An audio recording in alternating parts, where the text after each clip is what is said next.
ये क्या है? ग्लोब। ग्लोब है ना?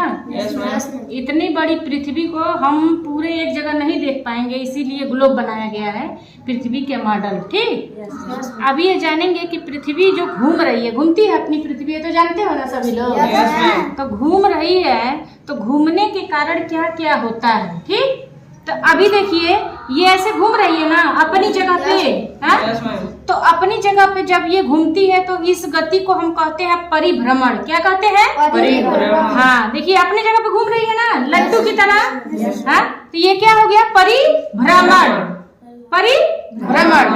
अब यह जब घूमती है और इसके सामने, किसके सामने? सूर्य के सामने। किसके सामने? सूर्य के सामने। हाँ, सूर्य के सामने जब लाइट आता है तो जो हिस्सा इसके सामने पड़ता है तो ये उजाला रहेगा ना, और नीचे वाला हिस्सा अंधेरा रहेगा।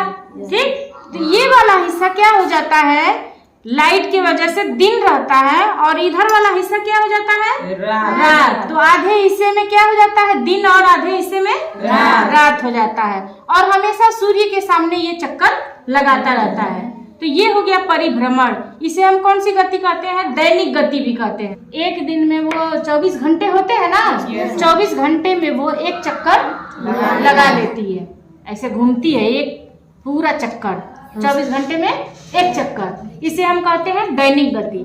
अब देखिए सूर्य तो वही है, सूर्य नहीं हिल रहा है, लेकिन ये पृथ्वी क्या कर रही है? अपने जगह भी घूम रही है, और यहाँ सूर्य है और सूर्य के चारों तरफ ऐसे चक्कर भी लगा रही है, ऐसे भी घूम रही है एक दिन में 24 घंटे में, और इसके चारों तरफ क्या कर रही है? चक्कर लगा रही है।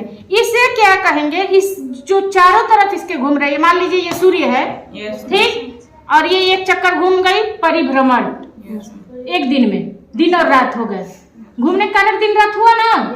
ये सूर्य है, सूर्य के चारों तरफ ये घूम गई, तो इसे कहेंगे परिक्रमण। क्या कहेंगे? परिक्रमण। हाँ, ऐसा घूमने के कारण कभी यहाँ आएगी तो ये हिस्सा सामने पड़ेगा, कभी इधर आएगा तो ये वाला हिस्सा, फिर इधर आएगा। तो ऐसा करने के कारण भी पूरे जो 4 मौसम होते हैं वो हमारा ठंडी, गर्मी, बरसात और बसंत ऋतु, ये सब हमारा क्या होता है? इस घूमने के कारण पूरे ऋतुओं का परिवर्तन हो जाता है ना? समझ में आ गई बात? कि सूर्य के चारों तरफ घूमने से क्या होता है? ऋतु परिवर्तन होता है। और यह गति कितने दिन में होती है आपको पता है? तो बताएगा। इस गति को क्या कहते हैं? वार्षिक गति। क्या कहते हैं? वार्षिक गति। वार्षिक गति। और यह वार्षिक गति कितने दिन में होती है? याद है? मालूम है? अभी तो याद कर रहे थे ना बेटा। 365 या 66 दिन में यह वार्षिक गति होती है ना? ये पूरा चक्कर कितने दिन में लगाता है? 365 या 66 दिन में। 66 दिन क्यों हो जाता है मालूम है? नहीं। एक दिन फरवरी में कभी सुने होंगे आप, 29 दिन होता है, होता है ना? क्यों? क्योंकि लीप ईयर, यानी कि हर साल 6 घंटा अधिक होता है। तो 6 घंटा कैलेंडर में लिख पाएंगे? नहीं लिख पाएंगे। वो 6 घंटा जब जुड़ेगा तो 4 साल बाद 6 का पहाड़ा 4 बार पढ़िए, 24 घंटे का एक दिन हो गया ना। वही एक दिन 6 घंटा 4 साल मिल करके बन जाता है, तो वो बन जाता है लीप ईयर। तो इसलिए एक दिन बढ़ जाता है, तो वो कितने दिन का होता है? 366 दिन का। ठीक है ना? और जो हिस्सा ये सूर्य के सामने है, लाइट में रहेगा, आधा हिस्सा गोलार्ध बट गया, तो इसे कहेंगे पृथ्वी का प्रकाश वृत्त। क्या कहेंगे? पृथ्वी का प्रकाश वृत्त। यानी कि प्रकाश आ रहा है ना, और जो सूर्य की किरणें निकलती है, जैसे यहाँ पे सूर्य की किरणें निकल रही है ना, ये जो सूर्य का किरण निकल रही है, ये जो सूर्य का किरण निकल रहा है, इसमें गर्मी होती है ना।